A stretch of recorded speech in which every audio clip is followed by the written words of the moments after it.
Welcome to Sunday Worship Service with our pastor, Pastor Kim Lantada.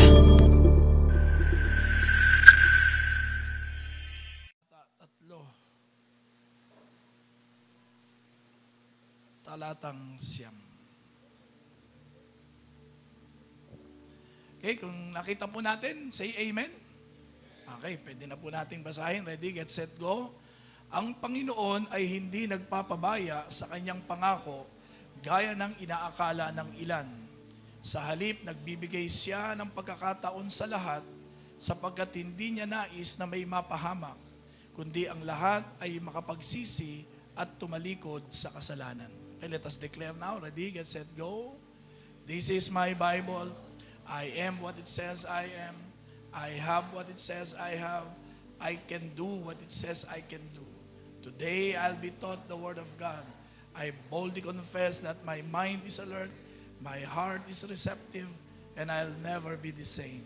In Jesus' name, amen. Praise God. Let us all pray for our tithes and offering. Dakilang Diyos, muli salamat po sa kabutihan at katapatan mo sa amin. Kahit kailan ay hindi ka nagkulang. Patuloy mong ipinagkakaloob ang lahat ng aming mga kailangan. Higit pa sa aming mga inaasahan. Maraming salamat po. At narito po ang aming tithes and offerings, mga kaloob, bilang pagtugon sa iyong kabutihan at bahagi po ng aming pagsamba sa iyo. Kalugdan mo ang lahat ng ito at patuloy mong pagpalain ng iyong mga anak. Sa pangalan ng Panginoong Hesus, Amen. Amen. Praise God. You may all be seated, mga batid. Pakisabi sa katabi mo ngayon, God bless you. Praise God. Okay, so membership class February 8. Meron po tayo ngayong ginagawa, bahagi ng ating proseso na kilalanin at tiyakin, tukuyin kung sino ang mga miyembro ng Door of Faith, mga batid. Sapagkat binibilang po natin yan para sa kabuuan ng Door of Faith sa buong Pilipinas. Sa ngayon ay meron tayong 10,000 plus na mga members. Kaya lang, gusto natin matiyak. Kaya meron po tayong seminar for that on February 8. At additional announcement, starting on February, ay magkakaroon po tayo ng dagdag na pulisiya dito po sa loob ng lugar natin. Ay lahat ng papasok ng nakamotor ay kailangan po ay may dalang helmet. Ibig sabihin, no helmet, no entry. Bilang mga mananampalataya, Kristiyano, kailangan po tayong sumunod sa batas at matiyak yung ating kaligtasan na pagpunta nyo sa simbahan ng mga nakamotor ay naka-helmet po kayo. Amen? Sapagkat marami po talaga ngayon, huwag naman sana ay kakaroon na aksidente. At kailangan bilang mga Kristiyano, sumusunod din po tayo sa batas, mga kapatid. So, bigyan natin ng time na makabili kayo at makapag-provide, talaga namang kailangan yun. Hindi na kailangan talaga namang ipakiusap yan, mga kapatid. So, bilang mga Kristiyano na miyembro dito po sa ating Door of Faith Batingan, ay bigyan namin kayo ng pagkakataon upang makapaghanda. Pero simula po ng first day ng February, kung tayo ay nakamotor, pupunta rito, siguraduhin nyo pong umalis kayo ng bahay na suot ang helmet ninyo. Amen? Palakpakan natin si Lord, Alam nyo, sa buhay, may mga hindi natin talaga inaasahan. Kagaya niyan, no helmet, no entry. Na mga ilang pang at marami pang mga pangyayari sa buhay. Mga naging desisyon natin sa umpisa, akala natin tama, ay yung pala ay hindi. Hindi naging maganda ang iyong naging desisyon, mali ang iyong naging desisyon, mga naging pagkakamali, may mga ganyan, na sabi mo, may mga ginawa mo sana, pero hindi mo nagawa, at hindi mo sana ginawa, pero nagawa mo. Kaya may tinatawag at may salitang panghihinayang. Meron ba tayong ganyan sa buhay natin? Hanggang ngayon ay may mga panghihinayang at naisip mo na kung mabibigyan sana ako ng isa pang pagkakataon. No? Alam mong magagawa mo pang maitama sana. Ayan. Pero, yung mga bagay na ganyan, halimbawa ganito na sinasabi mo, sana kung mabibigyan pa ako ng isang pagkakataon, adi hindi mo nahayaang masira ang pamilya mo, hindi mo nahayaang magkahiwalay kayo, hindi mo na mararanasan ang magkasakit ng malubha dahil pinabayaan mo ang iyong katawan. Hindi ka na sana, iniisip mo, hindi ka na magbibisyo dahil sa bisyo kasi nagkaroon ka ng malubhang karamdaman. O kaya naman, pagbubutihin mo na talaga ang trabaho mo dahil nawalan ka ng trabaho dahil hindi mo siya pinahalagahan. So ngayon, iniisip mo, isa pang pagkakataon sana at pagbubutihin ko na ang trabaho ko. O kaya dito, may mga estudyante, pagbubutihin ko na sana mawalan na ako ng mga mabababang grade, baksak. Pero isa pang pagkakataon sana, makapag-aral ng mabuti. O kaya yung paglilingkod sa Panginoon. Baka last year, hindi mo siniseryoso, kaya hindi naging maganda ang naging resulta niyan sa iyo. Imbis na lalo kang mapalapit sa Panginoon, ay para bang nalalayo ka pa sa Panginoon. Aalagaan at pahalagahan mo na. O yung mga leader dito, mga home cell group leader o home group leaders, pahalagahan mo na yung mga disipulo ng Panginoon na ipinagkatiwala mo sa iyo. Hindi sana mga nangaubos, pero this time, gusto mo kung mabibigyan ka pa ng isa pang pagkakataon ay paghuhusayan mo na ang pag-aalaga. At kung mabibigyan ka pa ng isang pagkakataon, sana kayo pa rin yung mga ganyan, mga kapatid. Ngayon, kung merong mga ganyan o panghihinayang, the good news is this, nais kung malaman ninyo na meron ding salitang pagkakataon. Sabihin natin, pagkakataon. Maaring hindi pa huli ang lahat. Sabi mo sa katabi mo, maaring hindi pa huli ang lahat. Maari pang magsimula ang muli, maging maayos, lalo na kapag kasama mo ang Diyos. Amen? Palakpakan natin si Lord, mga kapatid. 2 Peter 3:9, ulitin po nating basahin ito. Ang Panginoon ay hindi nagpapabaya sa kanyang pangako gaya ng inaakala ng ilan. Sa halip, nagbibigay siya ng pagkakataon sa lahat sapagkat hindi niya nais na may mapahamak, kundi ang lahat ay makapagsisi at tumalikod sa kasalanan. Ang title mula sa salita ng Diyos, yung nabanggit ditong pagkakataon sa lahat. Sabihin nga po natin, pagkakataon sa lahat. Because our God is a God of second chances, mga kapatid. 2 Corinthians chapter 6 verse 1, ito pong nakasulat, yamang kami magkakasama sa gawain ng Diyos, nakikiusap kami sa inyo na huwag ninyong sayangin ang kagandahang loob na ibinibigay sa inyo ng Diyos. Yung biyaya raw ng Diyos, yung kagandahang loob na sana ay wala na talaga tayong pagkakataon pa, nagkasala ang tao, nahiwalay sa Diyos.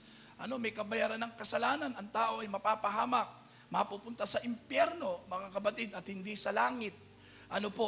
Kaya nga binigay ang Panginoong Jesucristo para ang tao ay makapagsisi, manumbalik sa Diyos, at makatiyak ng buhay na walang hanggan, at siya ay mapunta talaga ng langit. Sapagkat ang sabi ng salita ng Diyos, walang pangalang ibinigay sa silong ng langit, kundi ang pangalang Jesus, upang maligtas ang lahat.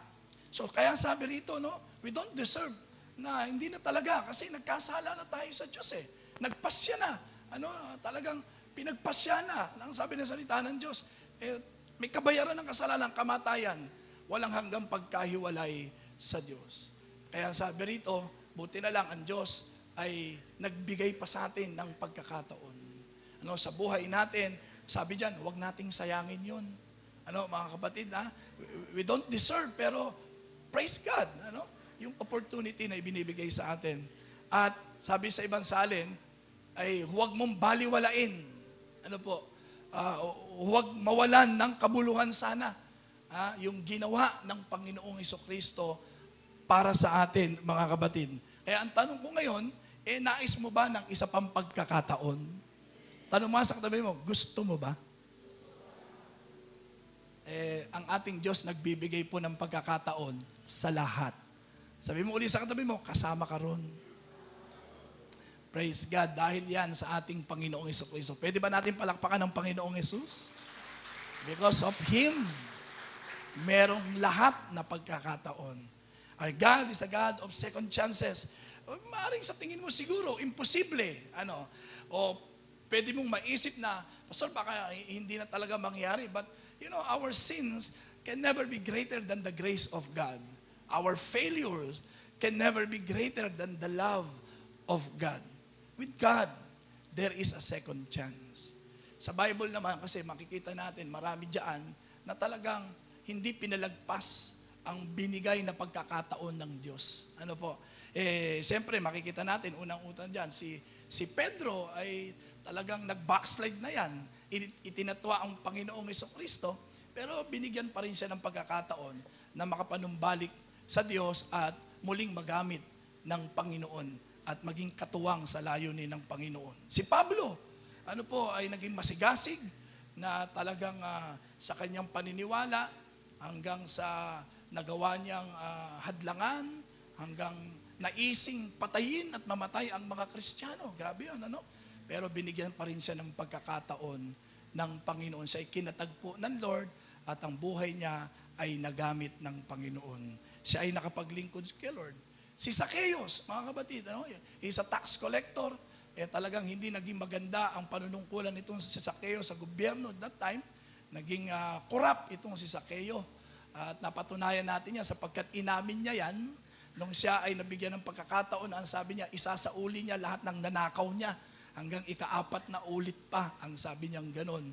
At binigyan siya ng pagkakataon ng Panginoon. Sino mag-aakala sapagkat lahat ng tao galit na kay Zacchaeus, hanggang isang araw dumating ang Panginoong Jesucristo at tinawag siya ng Panginoon sapagkat siya rin ay nag-iisip-isip na sa buhay niya.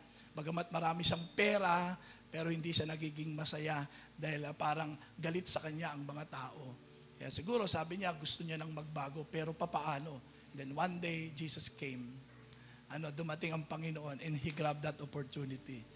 Yung pagkakataon na yon na alam niyang tanging si Jesus ang makapagbabago ng kanyang buhay. Amen? Marami pa mga kapatid, si King Hezekiah, mamamatay na mga kapatid, pero binigyan pa rin ng pagkakataong mabuhay. So binigyan siya ng dagdag na 15 taon para mabuhay pa. Mga kapatid, yung prostitute woman, mga kapatid, wala nang halaga para sa kanyang sarili. Yung nagawa niya ay may katumbas na hatol na talagang kamatayan. Pero nang dumating ang Panginoong Jesucristo, ay nang siya ay lumapit sa Panginoon, ay binigyan siya ng pagkakataon ng Lord. Sabi sa kanya ng Panginoon, di kita hatulan, but sin no more. Huwag mo nang ulitin uli. Huwag ka na uling magkasala. Huwag mo nang balikan. Gawin muli ang ganyang klase ng pamumuhay. At hindi lang yon, si Lazaro, himala, patay na, di po ba? Pero binuhay pa rin ng Panginoon. Pero namatay pa rin yun, Pero binigyan pa rin siya ng pagkakataon. Marahil, meron pang mga bagay na kailangan tapusin pa. Itong si Lazaro. Marami pa po yan, mga kapatid. Si Abraham, bagamat man of faith, but he's not perfect. Nagkakamali pa rin, di po ba? At nang magkamali si Abraham, bagamat siya ay may pagkatawag sa Panginoon, hindi naman tuluyang pinutol na ng Panginoon ang kanyang covenant. Because God is a God of covenant. Binigyan pa rin siya ng pagkakataon na mangyari pa rin yung pangako sa kanya at pagkatawag sa kanya ng Diyos. Like father, like son, di ba? Lahi yan. Kaya si Isaac, ganun din. Si Jacob, ganun din. Pero itong si Jacob, mas grabe yan, di ba? Ang sama ng ugali niyan. Tingnan mo nga yung katabi mo. Yan ang magandang ugali, di ba? Masama ugali talaga. Manlalamang, masyadong magulang. Itong si Jacob. Pero nung siya ay nagkaroon ng pagnanais magbago, binigyan po siya ng pagkakataon ng Diyos. Sino pa? Si David. Wow, matindi rin ito. Malapit sa puso ng Diyos. Pero nagkasala at grabe, masakit sa Diyos yung kanyang nagawa sapagkat malapit siya sa puso ng Diyos. Pero binigyan pa rin siya ng pagkakataon ng Diyos, mga kapatid. Sabi mo nga sa katabi mo, kasama ka ron. At marami pa sa Bible, kung iisa-isahin ko kayo, mga kapatid. Pero may mga tao pa rin na mababasa tayo sa Bible na binigyan ng pagkakataon ng Diyos, pero binaliwala. Nagmatigas pa. Isang halimbawa niyan, mga kapatid, itong si Judas, nakasama niya na ang Panginoon. Pagkatapos, anong ginawa niya? Ibinenta niya ang Panginoon, ipinagkanulo. Pero binigyan siya ng pagkakataon, nang lapitan siya ng Panginoong Hesukristo, ng personal. Pwede niya nang sabihin yun. Kung humingi, sa totoo lang, nagsisi naman si Judas, pero iba yung totoong pagsisisi. Yung tinanggap lang niya, mali yung ginawa ko, mali. Pero hindi siya lumapit sa Diyos para aminin sa Diyos mismo. Pero inamin lang niya sa sarili niya.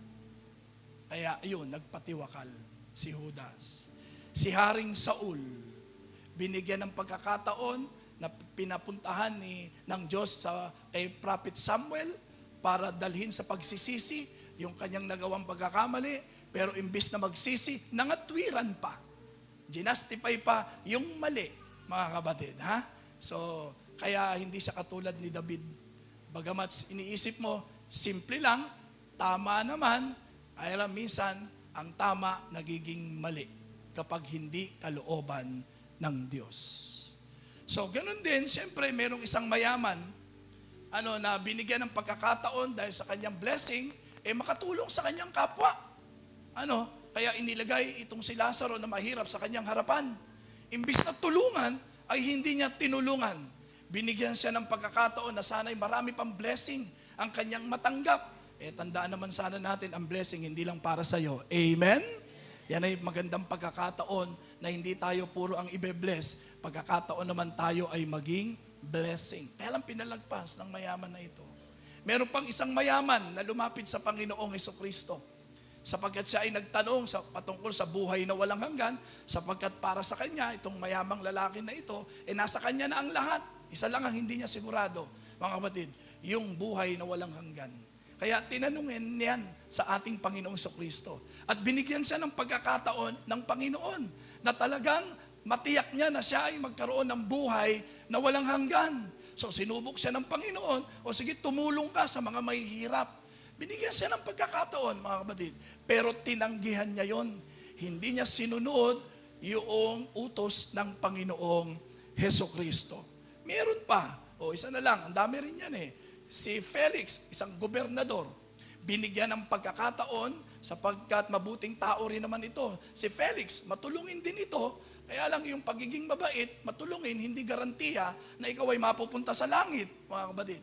Ang katiyakan natin ay yung ginawa ng Panginoong Hesukristo doon sa krus ng Kalbaryo. Amen? Palakpakan natin nga ang Panginoong Jesus. So binigyan siya ng pagkakataon na tumanggap sa Panginoong Hesukristo.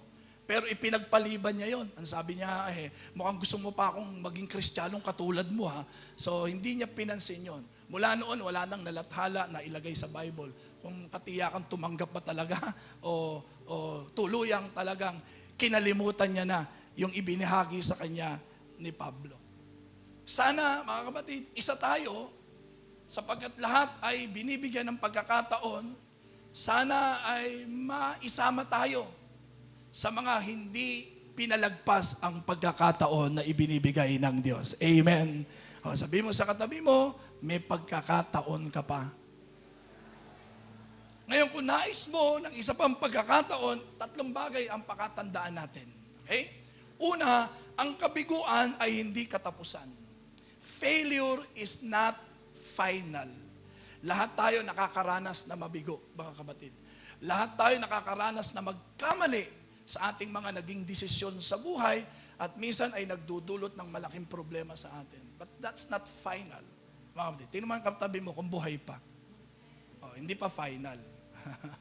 Buhay pa tayo, mga kapatid. So, kung ang kabiguan ay katapusan, di wala tayo lahat dito. Kasi lahat tayo, nabigo na. Meron ba rito na hindi pa nagkakamali sa buhay? Lahat ng desisyon mo, tama? Meron ba rito? Parang exam, perfect lahat? Meron ba rito?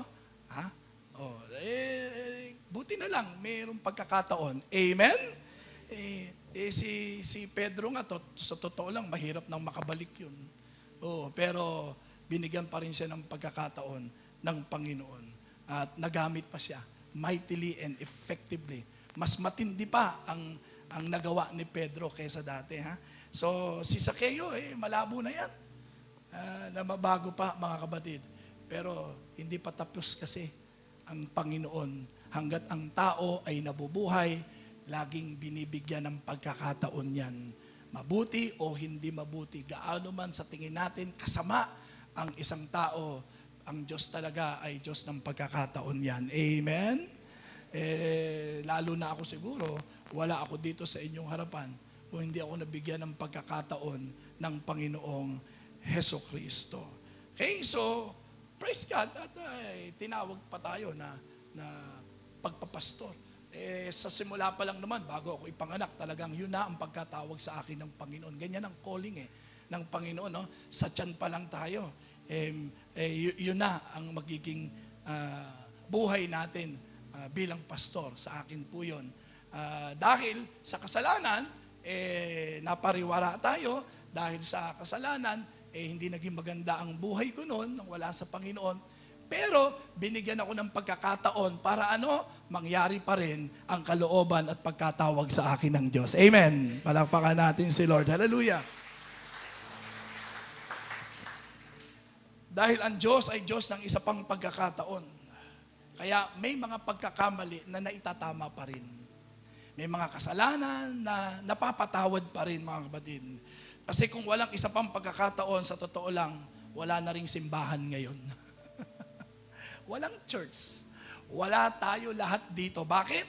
Sapagkat ang simbahan, church, ang iglesia, ay isang pagtitipon o samahan ng mga nabibigyan ng isa pang pagkakataon. Amen?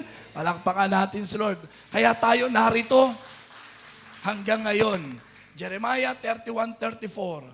Sapagkat patatawarin ko sila sa kanilang kasalanan at kalilimutan ko na ang kanilang kasamaan. Ganyan po ang Diyos, mga kapatid. Mapagpatawad na Diyos. Ano sabi ng Hebreo, Kabanata 4, talatang 16? Kaya't lumapit tayong may katapangan sa trono ng biyaya upang tayo'y tumanggap ng awa at makatagpo ng biyaya na makakatulong sa panahon ng pangangailangan. So sinasabi sa atin ng Diyos ngayon sa bawat isa sa atin, sige, ganito lang, bibigyan pa kita ng isa pang pagkakataon.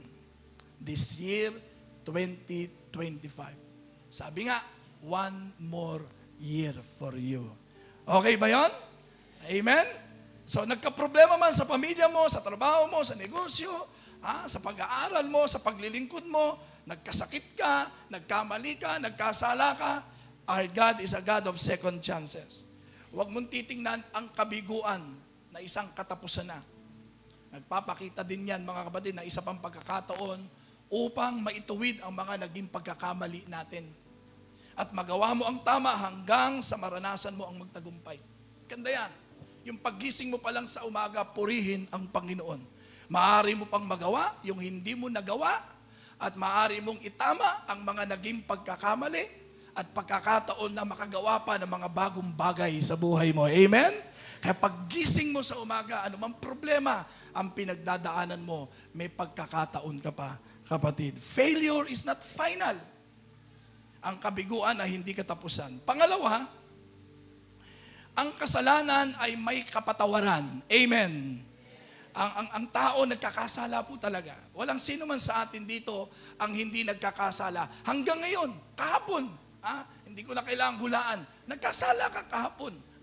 Ngayon, kanina, mamaya, lahat tayo, araw-araw, mga kapatid, ay talagang maaaring makagawa ng kasalanan, hindi lang isa, hindi lang dalawa, sapagkat ang kasalanan sa isip, sa salita, at sa gawa. Pero bilang anak ng Diyos, hindi na tayo dapat nagpapatuloy sa nagiging pagkakasala natin. Amen? Hindi pwedeng paulit-ulit sana, mga kapatid. Hindi ko naman sinasabing pwedeng magkasala basta iba-iba. Ay, hindi naman gano'n. Ang ibig sabihin, huwag nating maging buhay na maging normal, okay lang. Huwag natin sabing, okay lang, tao lang ako. Hindi po ganun yon, mga kapatid. Ano po? Parang binibigyan natin lagi ng pagkakataon ang kasalanan sa buhay natin. Ang pagkakataong ibinibigay sa atin ng Diyos ay hindi ang magkasalang muli. Anak, bibigyan uli kita ng pagkakataon, pwede ka uling magkasala. Ay hindi po ganon yung pagkakataon na ibinibigay sa atin ng Diyos. Ang pagkakataon na ibinibigay sa atin ng Diyos ay pagsisihan ang kasalanang nagawa natin. Amen? Palakpakan natin si Lord. Yun po yung pagkakataon. Ano po? Huwag nating samantalahin at huwag nating sayangin, mga kapatid. So ang kasalanan, tandaan natin, pagsuwayan sa kalooban ng Diyos. Ang kasalanan, sumisira po yan ang ating relasyon sa Diyos. Naglalayo at naghihiwalay sa atin sa Diyos. Sumisira ng ating relasyon sa ating kapwa. Sa mga mag-asawa, pag may kasalanan, masisira yan. Mga kapatid, kinalaunan, hindi magiging maganda, hindi magiging mabuti. Anumang relasyon sa pamilya, sa ating kapwa, basta may kasalanan, lalong-lalo na kung ikaw ay isang mananampalataya. Lalong-lalo na ikaw ay isang Kristiyano sapagkat hindi mo na buhay ang magkasala, mga kapatid. Maaaring sabihin natin, yung iba na hindi pa talaga nagpapasyang manumbalik sa Diyos, okay lang yon, di ba? Ganun naman tayo nung araw. Okay lang magmura, okay lang manlamang ng tao, okay lang manggulang, okay lang mamahama, basta ikaw, ligtas ka. Ganun ang utak natin noong araw. Bakit? Sabi ng Bible, makasalanan. Ibig sabihin, buhay mo na yan, bahagi ng buhay mo yan. Pero tayong mga nakaranas ng biyayaan ng Diyos na pinatawad na sa ating mga naging pagkakasala, hindi na tayo dapat nabubuhay sa pagkakasala. Amen? Nagkakasala, pero hindi natin buhay ang magkasala sapagkat sumisira rin ang buhay yan, mga kapatid, kahit tayo. Lagi nating sinasabi, anything, anumang bagay na ibato mo pataas, babaksak, because there is a law which is we call the law of gravity. Di po ba? Anumang bagay na ibato mo pataas, kahit bala ng baril, babaksak at babaksak pa rin yan. Anumang bagay, because there is a law. The law of gravity. Ganon din sa Diyos, mga kapatid, there is God's law. Law of God. Meron din batas ang Diyos. Mga kapatid, na anumang kasalanan, walang ibang patutunguhan kundi pagkabaksak. Okay? Anumang kasalanan, walang ibang patutunguhan yan kundi pagkabaksak. Kahit tumaas pa yan, mga kapatid, because there is a law, the law of God. Pabaksak at babaksak yan. Hintayin mo lang. Kaya sabi na Isaiah chapter 1 verse 18, sinabi pa ng Panginoon, halikayo't pag-usapan natin ito. Kahit gaano man karumi ang inyong mga kasalanan, lilinisin ko iyan para maging malinis kayo. Gaano man kalaki, gaano man karami, gaano man karumi ang tingin mo sa sarili mo. Naalala ko noon, nung kami ay nagkakandak ng seminar sa Laguna, ay mayroong isang babae nagpatotoo after our seminars, ay may nagpatotoo na sabi niya, alam niyo, dati kong buhay, I'm a prostitute woman. Ang tingin ko sa sarili, masyado na akong marumi. Kadiri, sabi niya gano'n. Pero salamat sa Panginoon, binigyan niya ako ng pagkakataon ngayon. Nilinis ng kanyang banal na dugo ang buhay ko ngayon. Amen? Palakpakan natin si Lord.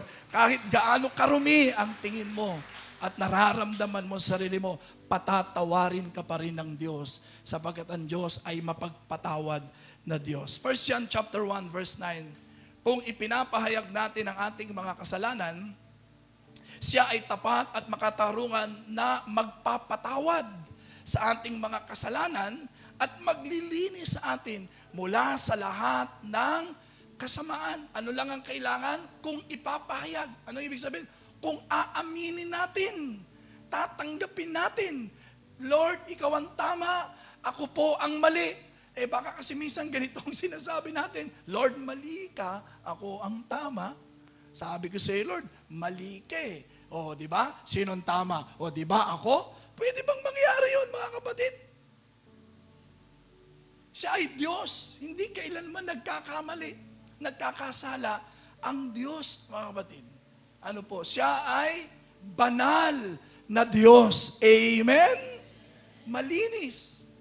Walang karumihan. Pawang kabutihan. Kaya hindi natin maaring sabihin na pag merong hindi magandang nangyari sa atin, sabi ko na sa iyo, Lord, mali ka eh. Hindi po maaring mangyari yon, mga kapatid, sapagkat naparito ang Panginoon para itama ang mga pagkakamali. Amen? Maaring may mga nabubuhay sa atin ngayon, nadala mo pa rin yung mga pagkakamali. O yung mga naging bunga niyan, na hanggang ngayon, ay nararanasan mo pa rin yung effect, yung resulta ng mga maling desisyon natin. Kaya merong mga nahihiwalay o naghihiwalay, may mga maagang nag-aasawa. Pastor, masama sa maagang nag-aasawa. Ang ibig sabihin, yung hindi pa panahon, ang buhay ay may kanya-kanyang panahon. Baka mamaya nag-aaral ka pa, nag-asawa ka na kaagad. Wala ka pang trabaho, nag-asawa ka na kaagad. Ganun po ang ibig kong sabihin, sapagkat ang pag-aasawa ay hindi po biglaan. Ang pag-aasawa po ay pinaghahandaan po yan ng matagal na panahon. Amen. So, may mga siguro dahil maling pasya mo, imbis na mag-aral kang mabuti, inuna mo muna yung barkada. Bakit? Kasi nainggit ka kaagad sa kanila. Yan lagi ko sinasabi, huwag kayo maagang mainggit. Mag-aral tayong mabuti, huwag muna natin silang kainggitan, mga kapatid, lalo na sa mga kabataan. Pero ngayon, ano nangyari? Dahil sa yung pinili mo muna, bakit saka ka na mag-aaral, anong nangyari ngayon? Hindi mo na mabalik-balikan ngayon, mga kapatid. Sana maganda pa ang pagkakataon mo. Hindi naman natin minamaliit anumang uri ng trabaho, basta maayos, malinis, at tama yan, yan ay katanggap-tanggap sa mata ng Diyos. Pero iba po yung pag-asenso, mga kapatid. Talagang merong umaasenso na pareho naman tama ang ginagawa, bakit sila umaasenso? Mga kapatid, di po ba? Bagamat hindi ko naman sinasabi lahat lang ng may pinag-aralan yun ang umaasenso. Kahit naman po walang pinag-aralan, may mga umaasenso po talaga. Pero mas maraming umasenso ng mga taong may pinag-aralan. Amen. Kaya hanggat maaari, mag-ingat tayo sa mga ginagawa nating desisyon at pagpili. Kaya minsan, nasa kahirapan, nasa karamdaman. Bakit? Hindi mo inangatan ang katawan mo, hindi mo ilalagaan ang katawan mo. Tandaan po natin, mga kapatid, pagdating sa pagpipili, because life is a choice. Paggising mo pa lang sa umaga, mamimili ka na kung anong gagawin mo. Lahat ng bagay pinipili natin, mga kapatid. Ngayon, pagdating sa pagpili o pagpapasya, pagdating sa pagdidesisyon, mga kapatid, importante po na ipinapanalangin muna natin yan. Especially mga major decisions. Wag mo namang ipanalangin kung kung ikaw ba iinom ng tubig o hindi. Kung anong ulam mo, Lord, ano ba ulam ko ngayon? Hindi mo na kailangan ipanalangin yon.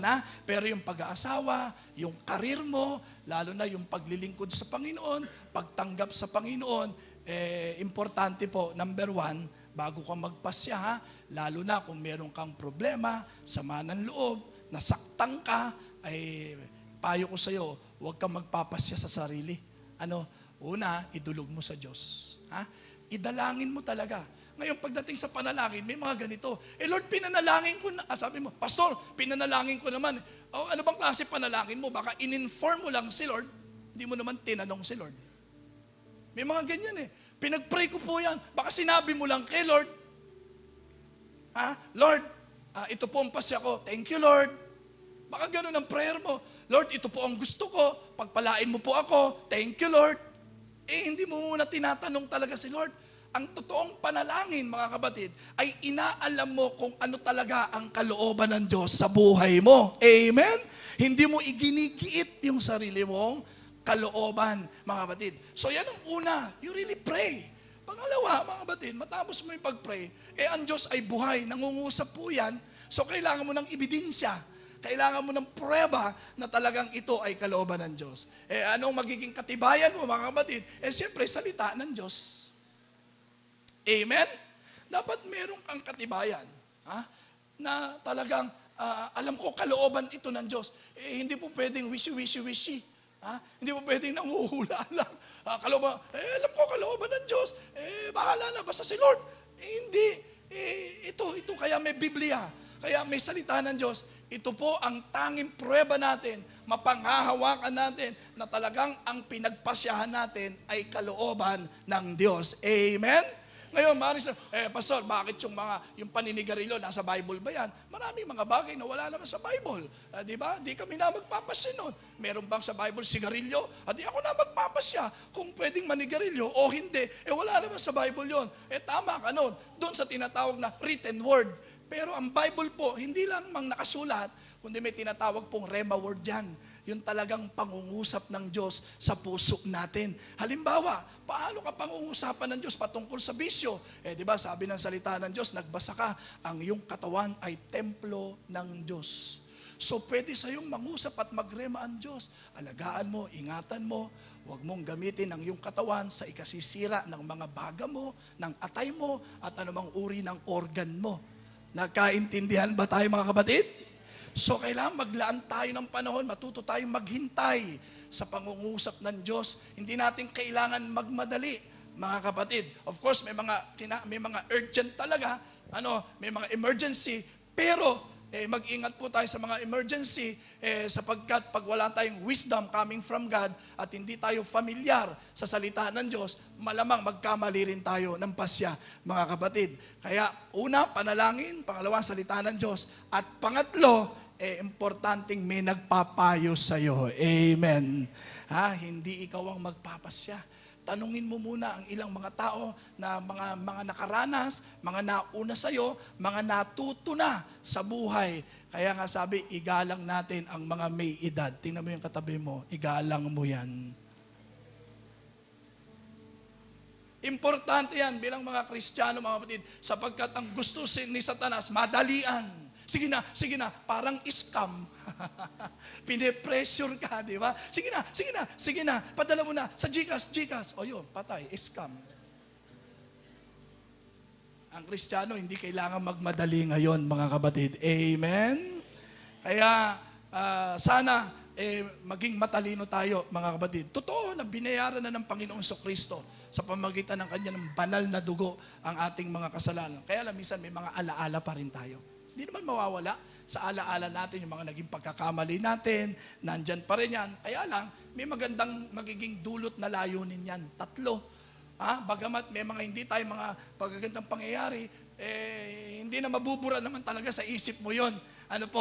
Pero, kung alam mong ikaw ay nabigyan na ng pagkakataon at talagang nagsisi ka, nanumbalik ka na talaga sa tamang pamumuhay sa Diyos, yan ay magpapaalala na lang sa'yo na huwag mo nang ulitin. Amen? Kita mo yung peklat na yan? Uulit ka pa ba? Di ba? Sabi mo sa katabi mo, huwag mo nang ulitin. Mali na, uulitin mo pa. Ang pag-ulit ng mali ay hindi nagiging tama.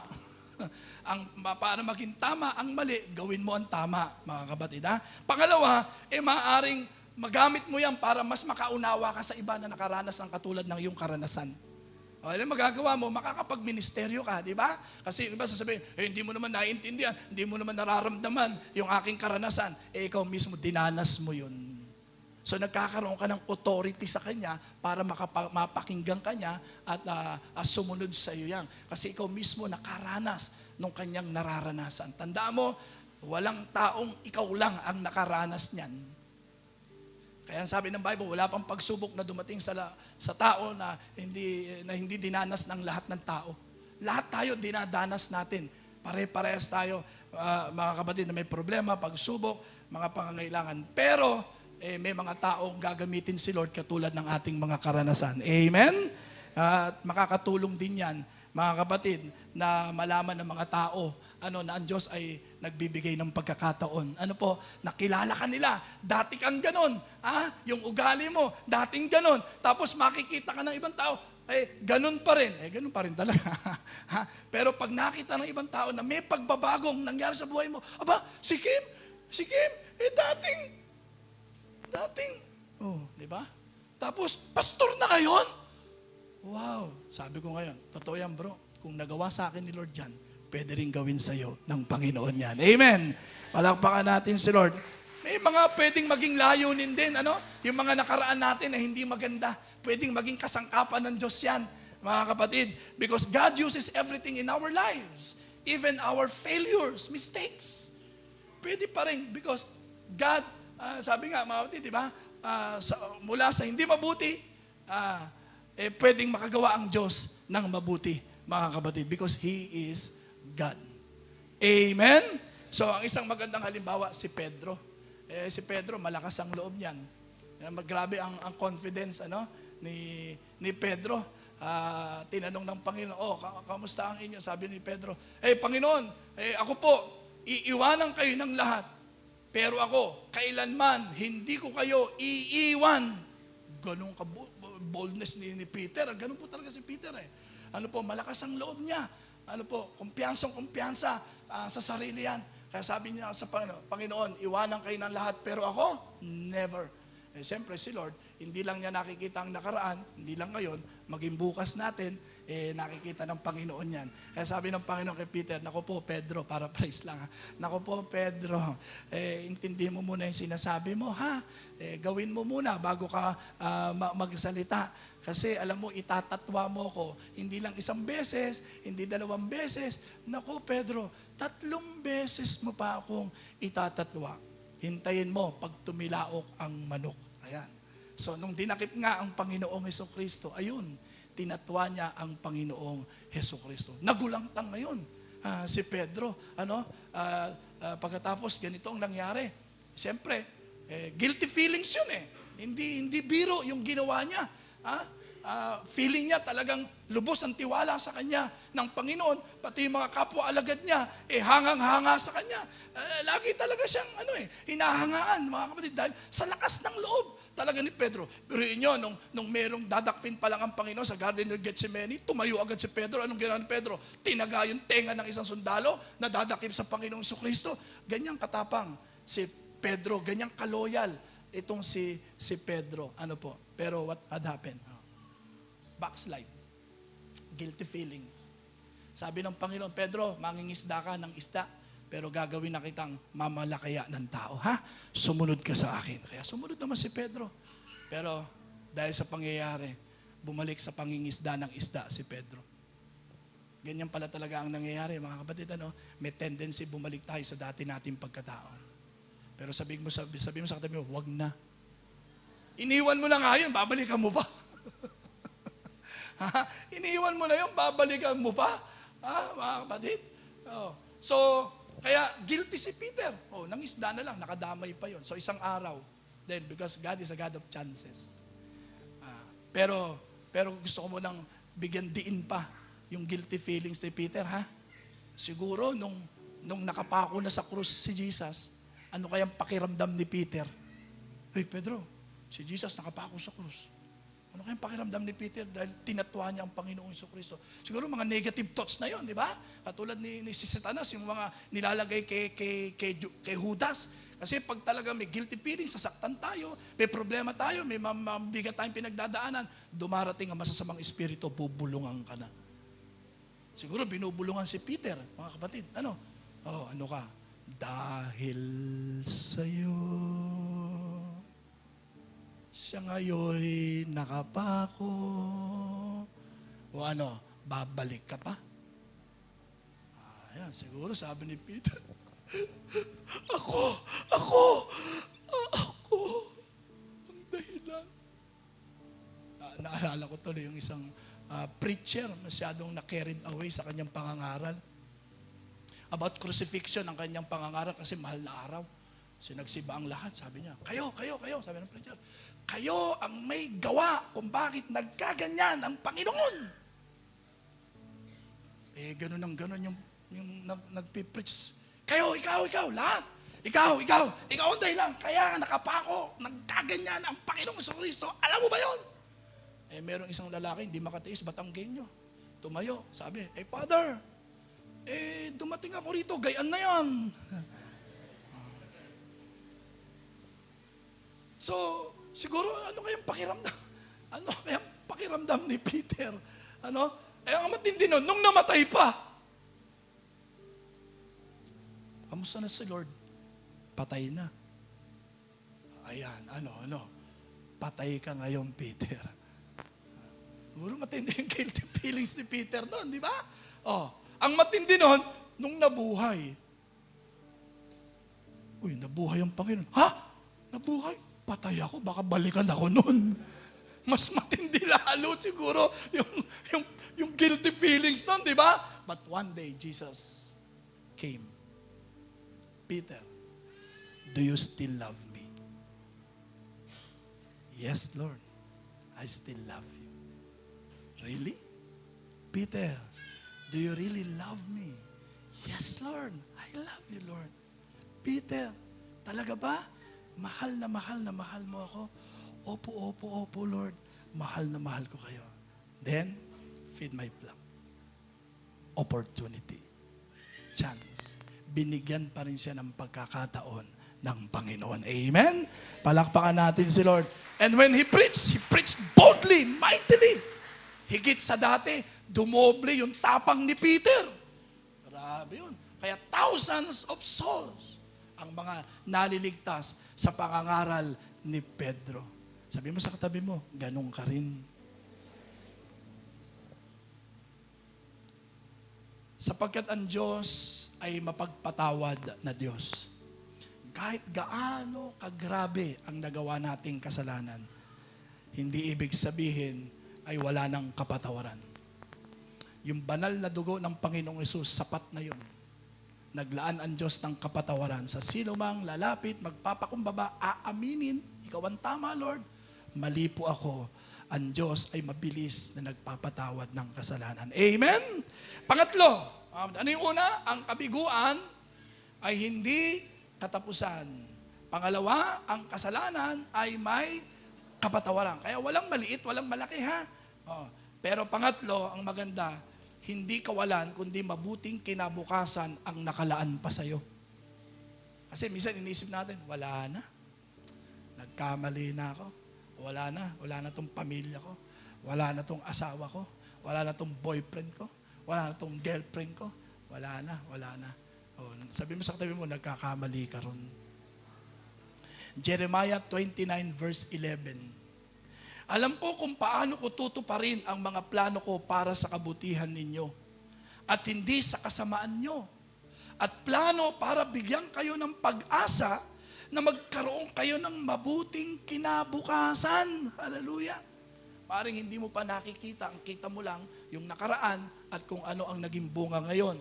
Pero hindi mo pa nakikita kung ano ang kayang magawa ng Lord sa'yo sa araw ng bukas. Amen? Hallelujah. Ang Diyos ay mayroong mabuting plano and no one can stop the plan of God. Wala. Walang pwedeng magbago nun. Walang pwedeng mag-alis nun, mga kapatid. Nananatili yon. Ang Diyos ang lumikha sa'yo. Ang Diyos ang gumawa sa'yo, mga kapatid. Hindi nagbabago yun. Kahit ano pang baguhin mo, itsura mo, patangusin mo, ilong mo, ganun pa rin ang tingin sa'yo ng Panginoon. The original design of God in your life, mga kapatid. Kaya kahit mabago man ang lahat, si Lord hindi pa rin nagbabago ng plano sa iyo. O umalis ka man, hindi ibig sabihin na wala na ang plano ni Lord sa buhay mo. Hindi po ganon. At hindi ibig sabihin nagkamali ka, hindi ka na mahal ni Lord. No one can stop God loving you, mga kapatid. Wala nang makakapigil dyan. Why? Because God is love. Amen? He's a forgiving God.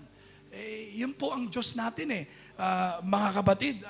Kaya pagbalik mo, yung pa rin ang plano sa iyo ng Panginoon. May plano pa rin sa iyo ang Panginoon. Hindi nagbabago yon. Amen?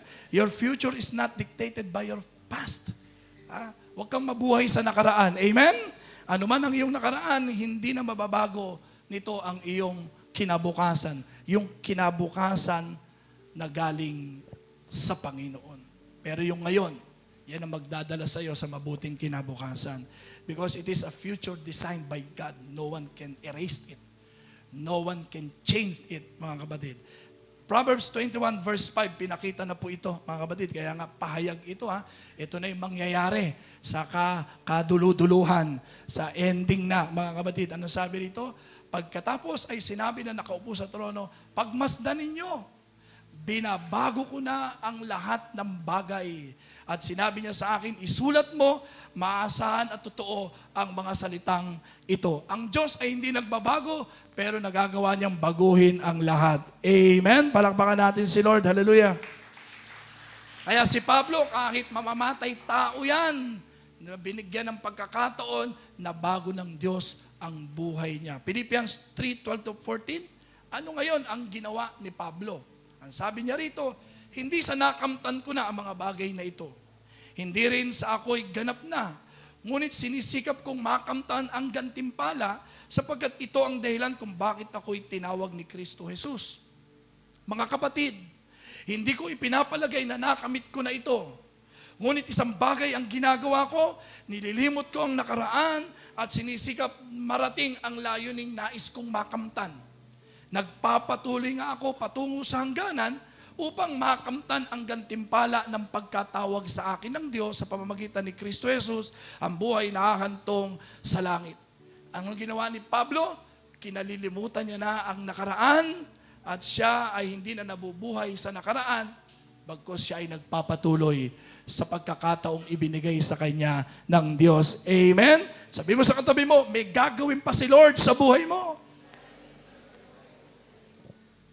So ano ang ating gagawin? Ito na po yun. Introduction pa lang po. Naibiro lang. Closing na po tayo. Anong ating gagawin ngayon?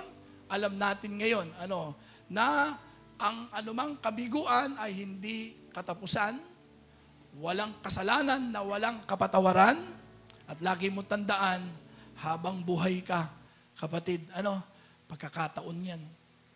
Alam mo ba yung magising ka sa umaga, di ba? Praise the Lord agad. Isa lang ibig sabihin yan, o tatlo. Sige, tatluhin na natin. Pag ikaw nagising ka sa buhay, anong iniisip mo? Ibig sabihin, nagising ka sa pagkatulog mo. Kaninang umaga, sino rito nagising? Kaya nga narito. Ano agad ang iniisip mo? Alam niyo ba, mayroon tatlong bagay na mahalaga yan sa buhay natin? Una, pwede mong maitama ang mga naging pagkakamali mo. Pagkakataon yan. Okay? Pangalawa, mga kapatid, pwede mong gawin ang hindi mo nagawa. Are you following? Pangatlo, pagkakataon yan, mga kapatid, na makagawa ka ng mga bagong bagay sa buhay mo. Amen? Palakpakan natin si Lord. Ulitin ko para hindi nyo makalimutan, paggising mo sa umaga, binigyan ka ng pagkakataon ng Diyos. Binigyan ka muli ng isang panibagong buhay para maitama mo yung mga naging pagkakamali mo. Pangalawa, magawa mo yung hindi mo pa nagagawa. Marahil siguro yung paglilingkod sa Panginoon. At pangatlo, ano yung pangatlo? Makagawa ka ng mga bagong bagay para sa Panginoon. Kaya mahalaga ngayon, ipasakop natin ang lahat sa Diyos, ang buhay natin. Pangalawa, ipamuhay mo ang katotohanan. Yes, facts and truth. Facts, yan, may problema ka. May pagsubok ka pa rin, kahit anak ka ng Diyos. May mga pangangailangan ka pa rin. Pero only the truth can set us free. Yes, it's a reality, but behind that reality, there is another reality. The Word of God. Dito po tayo mabuhay, mga kapatid. Huwag tayong mabuhay sa problema, huwag tayong mabuhay sa pagsubok, mabuhay tayo sa salita ng Diyos. Amen? At pangatlo, siyempre, ilayo mo na ang sarili mo sa nagdulot sa iyo ng mga pagkakamali, pagkakasala. Gawin mo na ang kalooban ng Diyos. Maging masunurin ka sa Diyos. Sabi mo sa katabi mo, maging masunurin. Amen ba, mga kapatid? Palakpakan natin si Lord. Tandaan natin, ang pagkakataon ay sa lahat. Let us all stand up.